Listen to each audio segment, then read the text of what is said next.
할렐루야.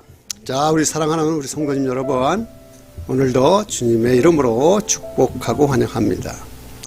한동안 제가 목소리에서 그 신목소리가 났는데, 그것은 뭐냐면 제가 그 천식 그 약을 복용하다 보니까 그 안에 그 스테로이드가 있어가지고 그 스테로이드 때문에 목소리를 이렇게 계속 쉬게 하고 목소리를 잠기게 해서, 그것을 알고 나서 이제는 그것을 복용한 후에 잘 이렇게 헹굼해가지고 지금은 많이 좋아졌어요.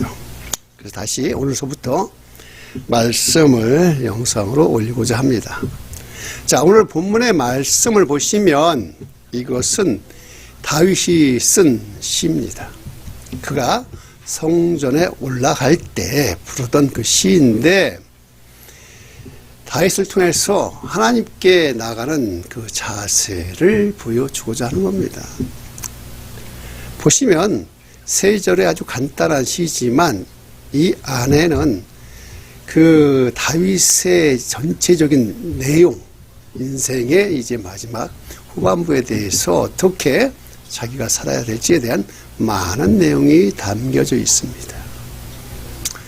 그래서 우리가 성경을 보면요, 각 시대마다 그 시대를 대표하는 사람들이 있지요.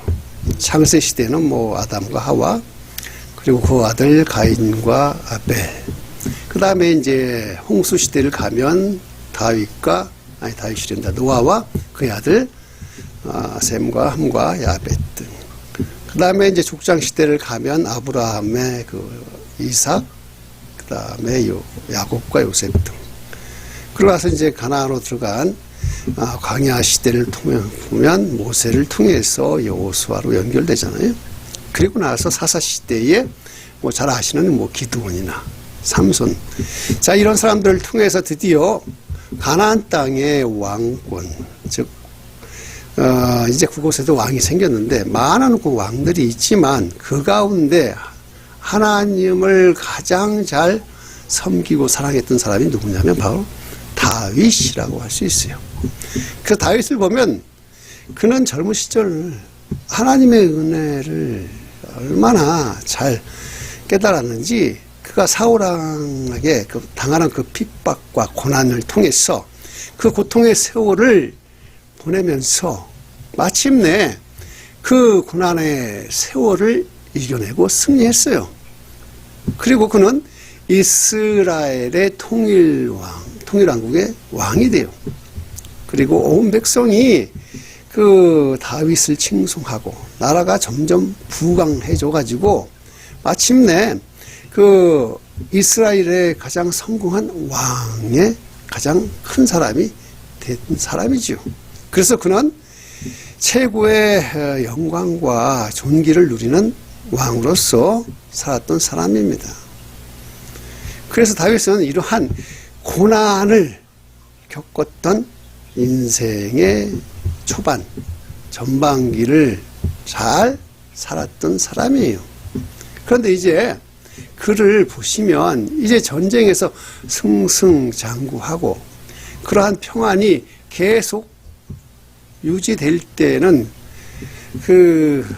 어느 때 그 안에 과거의 그 초반부에 살았던, 하나님을 간절히 사모하고 기대하며 하나님을 섬겼던 하나님의 그 믿음, 그가 왕권이 강화되면서 먹고 살만해지니까 믿음이 갈수록 사라진다는 것을 알 수가 있었다는 거예요. 자신이 가진 그 권력과 자신의 그 안위가 하나님으로부터 온 것인 것을 너무도 잘 아는 다윗이지만, 실제로 그가 그렇게 그 생활 속에서 살다 보니까 어느덧 하나님을 잊고 살아갔던 겁니다. 결국은 그 축복을 주신 하나님께 감사함이 멀어지게 되었어요. 그러던 어느 날 다윗은 왕궁을 걸리다가 목욕하는 부하의 아내를 보고 그 아내를 간음하게 되는 그러한 큰 죄를 통해서 드디어 그가 그렇게 잘 나갔던 다윗의 인생의 커다란 오점을 남기게 되었죠. 그때 그 앞에 나단 선지자가 와서 하나님으로부터 받은 말씀으로 그의 잘못을 지적할 때에 다윗은 하나님께 회개하고 통곡하면서 자신의 죄를 다 낱낱이 고백을 했어요. 그래서 그는 그래도 믿음의 사람이라 하나님 앞에 회개하며 통곡할 때에 하나님께서는 그의 모든 잘못을 다 용서해 주시고 다시금 자신이 과거에 목동이었던 그 어려움, 그 다음에 사울의 부하로서의 겪었던 그러한 고난 등 그것들을 생각해 보면 자신이 지금 이 자리까지 올라오게 된 것이 얼마나 하나님이 주신 큰 축복인가를 깨닫게 되고 다시 한번 이제부터라도 하나님의 그 주신 이 축복을 통해서 인생의 후반부를 어떻게 살아야 할지에 대해서 오늘 시편을 통해서 자신의 마음을 잘 표현하고 있습니다. 자, 다윗은 그가 얼마나 하나님 앞에 진솔하게 솔직하게 회개하며 통회했는지를 보면 시편 51편에 잘 나와 있는데 시편 51편 1절을 보면 다윗은 이렇게 기도를 해요. 뭐냐면 하나님이여 나를 긍휼히 여기시며 주의 많은 자비를 쫓아 내 죄가를 도말하소서. 나의 죄악을 말갛게 씻기시며 나의 죄를 깨끗이 하시옵소서. 보면 여기서 죄악은 하나님이 정해놓으신 그러한 경계선을 넘어가는 것을 말한다는 거예요. 그리고 다윗은 또 이렇게 고백을 해요. 되죠? 나는 내 죄가를 아오니 내 죄가 항상 내 앞에 있나이다. 여기서 보면 죄가란 뭡니까? 의도적으로 하나님 앞에 불순종하는 그 죄를 말하는 것입니다. 다윗은 하나님의 뜻이 무엇인지를 잘 알았던 사람이에요. 그런데 자신이 평안해지고 권력 안에 있을 때에 자신이 그걸 알지만 의도적으로 그런 하나님의 경계선을 넘어서 잘못을 저질렀던 그 과거의 죄가를 이제는 하나님의 우슬초로 씻어달라고 강구하는 겁니다. 그래서 보면 하나님이 그 정해놓으신 그 선은 뭐예요? 바로 하나님의 뜻이라는 거죠. 하나님의 뜻을 위반하는 것. 그것은 바로 하나님 앞에 선을 넘는 겁니다. 그래서 의도적으로 넘는 그러한 불순종의 죄는 그 뒤에는 반드시 슬픔이 있고 고통이 뒤따라 온다라는 것을 다윗은 철저히 깨달았고 나서 하나님 앞에 이렇게 회개하고 고백하며 자백하는 거죠. 그러면서 그가 금식하고 회개하는 가운데 하나님 앞에 이제 다시 새로워지기를 간절히 소원하면서 지금껏 자기가 잘못 살아왔던 것을 고백하고 새롭게 살기로 결단하는 것. 그것이 바로 뭐예요? 다윗 인생의 후반전이라고 하는 것입니다. 이것은 비단 다윗뿐 아니라 우리에게도 마찬가지죠. 벌써 2023년도 다 지났잖아요. 이제 한 달 남았습니다. 나이가 어느덧 보면요 20대 30대 금방 지나가고 40대 50대 지나더니 이제 60대를 넘어서 곧 주님 앞에 갈 날이 얼마 남지 않은 내 인생을 뒤돌아보면 내 인생의 이 남은 이 후반기 인생을 어떻게 살아야 할지를 오늘 우리는 이 본문을 통해서 함께 살펴가 보기로 하겠습니다.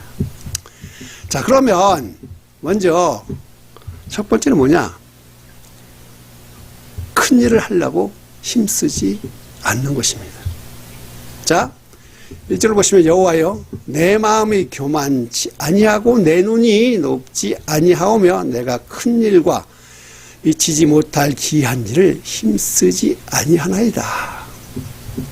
자, 젊을 때는 뭐가 있어요? 열정도 있고 또 혈기도 있어요. 그래가지고 무엇인가를 내가 해보려고 하는 욕심 가운데 살다가 보면 성공할 수도 있고 또 실패를 맛볼 수도 있어요.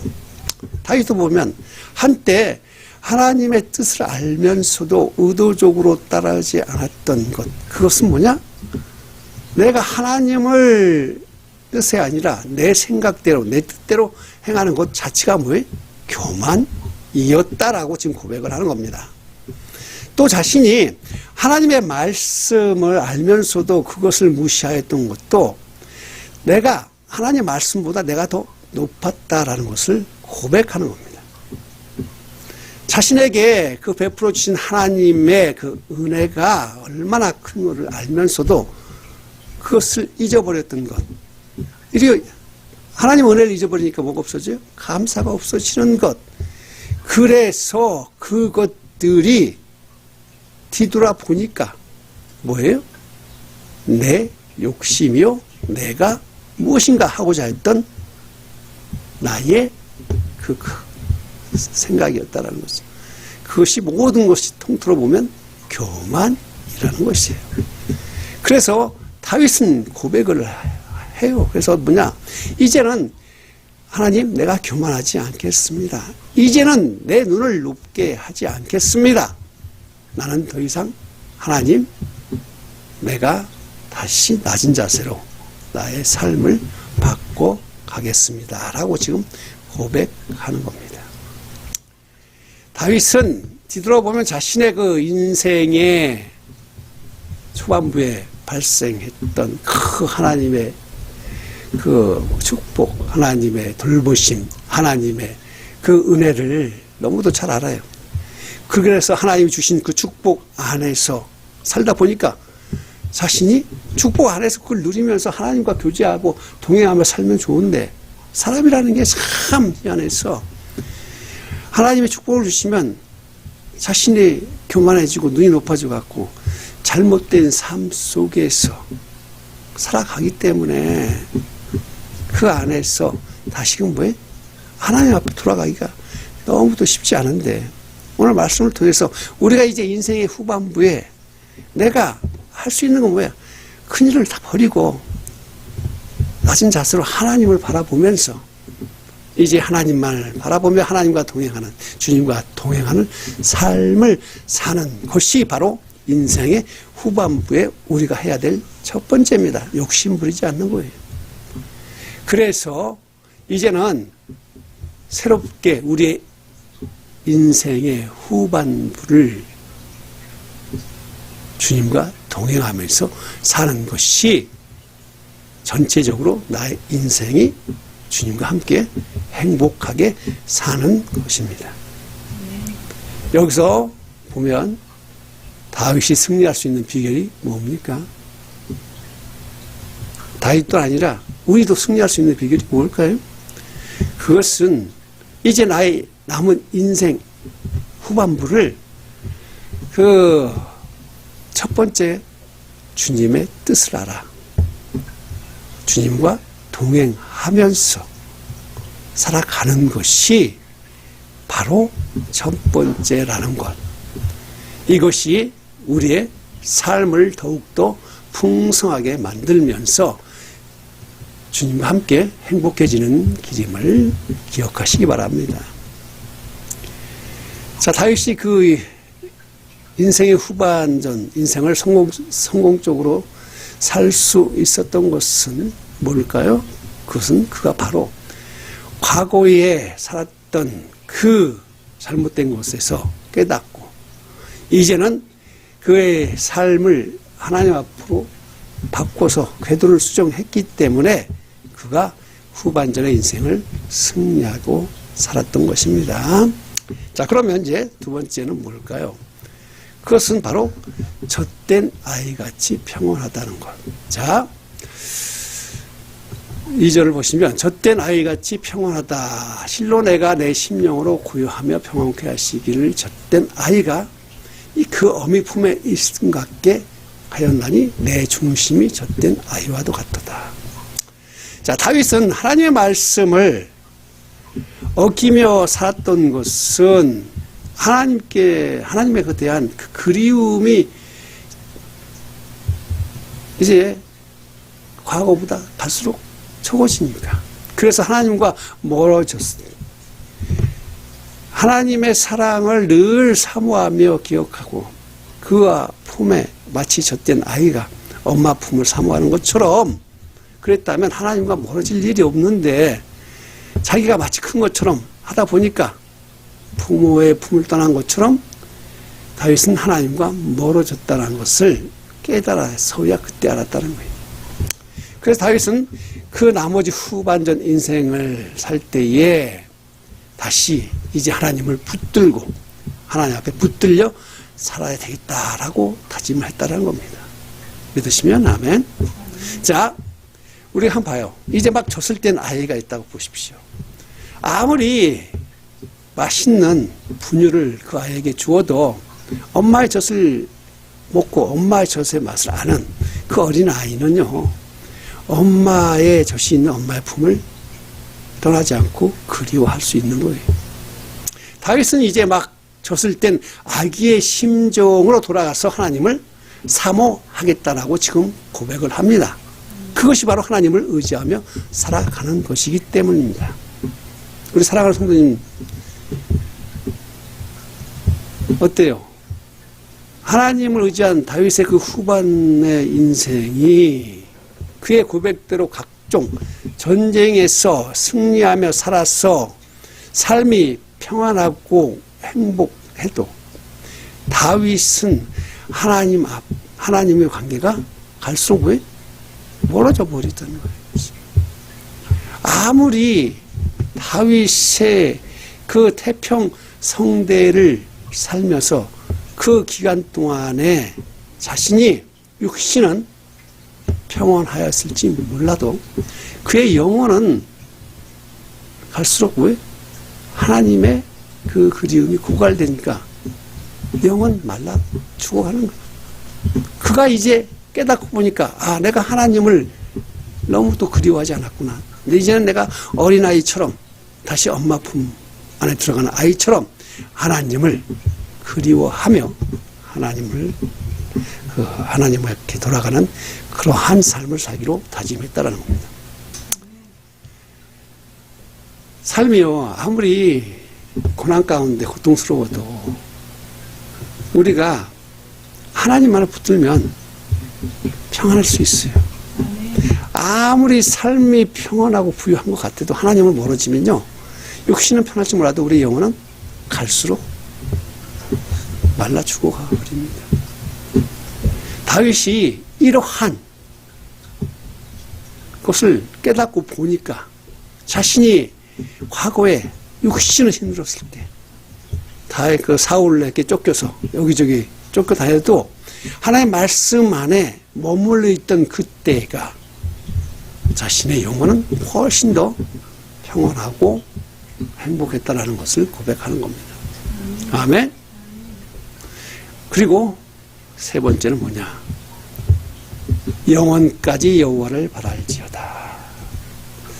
자, 다윗의 인생을 보면요, 시편 23편에 잘 나오는데 보시면 다윗은 여호와는 나의 목자시니 내게 부족함이 없으리로다 하고 대표적인 다윗의 고백이 나와요. 시편 23편에.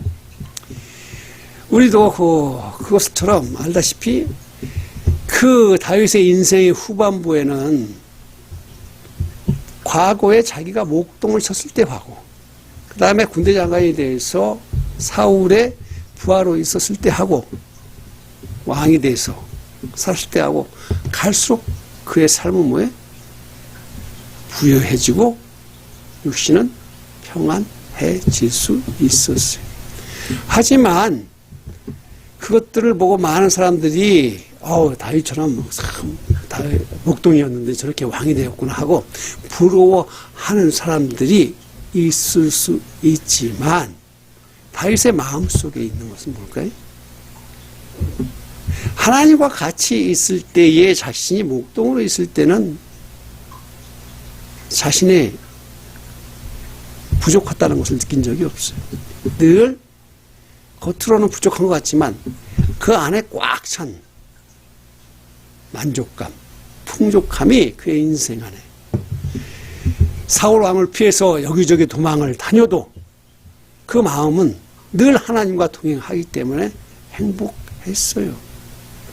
그런데 그가 이제 왕이 되어서 하나님의 축복 가운데 그 나라가 부강해지고 그의 이스라엘이 전체적으로 커갈 때에 그의 왕으로서의 삶은 겉으로는 너무도 풍족할 수 있지만 하나님과 멀어지니까 죄 가운데 빠져서 살게 되는 결과가 나타났다는 거예요. 어린아이를 한번 생각해 볼까요? 어린아이가 엄마 손을 잡고 가다가 돌에 걸려서 만약에 넘어질 때 어떻게? 엄마 손을 잡고 있으면 넘어져요, 안 넘어져요? 그죠? 아이가 넘어지려면 엄마가 당연히 팔을 잡고 있으니까 넘어지지 않죠. 그래서 엄마가 손을 잡고 있으면 절대 그 아이는 아무리 돌에 걸려도 넘어지지 않아요.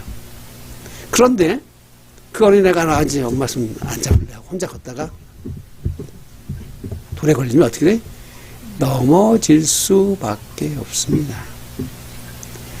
자, 우리가 하나님의 손을 꽉 붙들고 살면, 우리 주님 손을 꽉 붙들고 살면 어떨까요? 절대로 우리는 고난 가운데 있어도요, 어떠한 돌뿌리가 오더라도요, 넘어지지 않아요. 아멘? 예, 왜? 주님이 내 손을 꽉 잡고 있는데, 내가 넘어질 것 같아도 주님이 나를 다시 일으켜 세워주기 때문에 그래요. 그런데 내가 좀 컸다고, 이제 나 엄마 손 안 잡아도 나 혼자 갈 수 있어요 하다가 돌불에 걸려서 넘어지면 뭐가 그리워요? 다시 엄마의 손이 그리워지는 거예요. 자, 우리가 이제 인생에 남은 후반부를 어떻게 돼? 엄마의 손을 붙잡아야 돼, 안 붙잡아야 돼? 엄마의 손을 붙잡는 아이처럼 우리가 주님의 손을 꼭 붙잡고 사는 것, 그게 뭘까요? 그게 바로 동행이라고 하는 겁니다. 동행이라고 하는 게 내가 주님을 위해서 무엇인가를 하고자 하는 게 아니에요. 내가 주님을 위해서 주님, 제가 이만큼 헌금을 더 할게요. 제가 이만큼 봉사를 더 할게요. 제가 이만큼 주님을 사랑합니다라고 하는 것이 주님과 동행하는 게 아니라 우리의 인생 주님 앞에 갈 때까지 주님의 손을 꼭 붙잡고 내 삶이 어떻든 상관이 없어요. 내 삶이 평안하든 내 삶에 돌뿌리가 많은 그런 고난의 삶이든 상관없이 주님의 손만 붙잡고 가면 우리는 결코 넘어질 수가 없다는 겁니다. 그것이 바로 승리하는 비결인 거예요. 이제 우리의 인생의 후반 남은 인생 어떻게 해야 돼? 주님과 손을 꼭 붙잡고 동행하는 삶을 살아야 남은 인생 승리할 수가 있습니다. 주님이 우리의 손을 꼭 붙잡아 주시니 이제 우리는 주님의 손을 붙잡고 살아요. 지금까지 주님의 손을 붙잡지 않았다면 지금 손을 주님 앞에 내밀어 보십시오. 주님, 이제 저의 이 연약한 손을 꼭 붙잡아 주세요. 그리고 절대 놓지 말아 주세요. 나는 주님이 없으면 살아갈 수가 없는 존재라는 것을 주님 앞에 고백합니다. 아멘. 자, 우리 사랑하는 성도님 여러분, 자, 오늘 말씀을 보면 다윗은 하나님께 붙들려 살았던 인생의 전반부에는요, 그는 자로나고는 치우치지 않는 진짜 믿음의 사람이었어요. 아무리 그의 인생에 어떠한 어려움이 오도 사울을 피해서 여기저기 도망을 다녀도 그 마음속에 주님으로 인한, 주님의 말씀으로 인한 행복으로 그는 가득 차 있었어요. 하지만 그가 주님 앞에서 성공했을 때에 주님의 손을 붙잡았던 손을 놓고 자신의 뜻대로 살고자 했은 그때에 그는 어떠한 돌뿌리가 와도 그냥 쉽게 넘어져요. 욕정 가운데 있습니다. 그래서 자기 욕심 가운데 말씀은 멀어지고 하나님과의 관계가 멀어지니 결국 아무리 다윗이라 할지라도 죄 앞에 장사가 없듯이 무너져 버리고 마는 겁니다. 무너지고 나서 다윗은 다시 한번 깨달아야 했어요. 내가 주님의 손을 붙잡지 않으면 나는 살아갈 수가 없구나. 내가 아무리 온 이스라엘에 있는 모든 백성 가운데 내가 믿음이 가장 좋다 할지라도 주님이 내 손을, 아니 내가 주님의 손을 붙잡지 않으면 나는, 내 믿음은 아무것도 아닌 쓰레기라는 것을 깨달았다는 겁니다. 이제 우리는 다윗처럼 우리의 인생에도 과거에 내가 어떻게 살았던 것이 중요한 것이 아니에요. 지금 오늘서부터 나의 남은 인생 몇십 년이 될지 모르지만 주님 앞에 가는 그날, 그것을 우리의 인생의 후반부라고 한다면 이 인생의 후반부를 정말 축복스러운 삶으로 바꿀 수 있다는 것을 깨닫기 바랍니다. 그것은 뭐예요? 그렇죠. 주님 손 꼭 잡고 동행하는 겁니다. 성경에 보면요, 모세도 화려한 삶을 출발했어요. 그러면 성경에 다윗도 그렇고 모세도 그렇고 보면 그 어떻게 보면 다윗은 처음에 초라했지만 모세는 처음의 삶이 화려했네. 그런데 그 이집트 왕자로 살고 정말 궁중에서 의리의리한 왕궁에서 맛있는 거, 아주 기름진 것들을 먹고 살았던 그가, 남부러울 것 없었던 그가, 그의 인생의 중반부에는 어떻게 됐어요? 막 꼬꾸라져가지고 광야에서 목동으로 40년을 살았어. 그랬던 그가 인생의 후반부는 어떻게 됐습니까? 주님의 손을 붙잡아서 주님이 부를 때 주님의 손을 꼭 붙잡고 그 인생 후반부 40년을 아주 주님의 종으로서 영광스럽게 살았다라는 겁니다. 그의 인생의 후반부, 그는 이제 이스라엘의 지도자가 되고 그를 통해서 수많은 이스라엘 백성들이 하나님 앞으로 나아가는 길이 되었다라는 것을 아시지 않습니까? 이제 우리의 인생 어떻게 살아야 될까요? 다시 한번 이야기하지만 우리 인생의 후반부는, 우리가 인생의 후반부를 성공적으로 아주 축복스럽게 살아가는 것은 무엇입니까? 예, 첫 번째, 욕심을 내려놔. 내가 뭐 할 수 있다라는 거 다 버려요. 두 번째는 뭐예요? 과거에 내가 젖먹이 어린아이처럼 그 주님이 아니면 살 수 없다라는 것을 깨달았던 그때처럼 그것을 그리워하면서 주님 앞으로 돌아가는 것. 그리고 나서 세 번째, 주님의 손을 꼭 잡고 우리의 인생 마무리하는 그날까지 영원히 살아가는 것입니다. 이것이 바로 우리 남은 인생의 후반부를 잘 살아갈 수 있는, 행복하게 살아갈 수 있는, 축복스럽게 살아갈 수 있는 비결이라는 것을 깨달으시면서 우리 사랑하는 성도님 여러분, 이제 우리에게 뭐가 있습니까? 인생의 후반부가 있어요.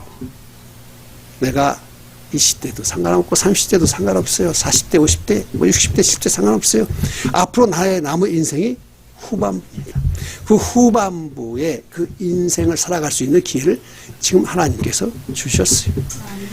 비록 내가 전반기 인생을 뭐 힘들게 아니면 개차반으로 살았다고 할 수도 있지만 그것을 후회하거나 아니면 그것을 갖다가 안타깝게 생각할 필요가 없어요. 왜? 지금 나에게 뭐가 있습니까? 인생의 후반부가 있어요. 오늘 말씀을 통해서 내가 이 인생의 후반부는 주님 손 꼭 붙잡고 행복하게 살아가기를 주님의 이름으로 축원드립니다. 자, 함께 기도하시겠습니다.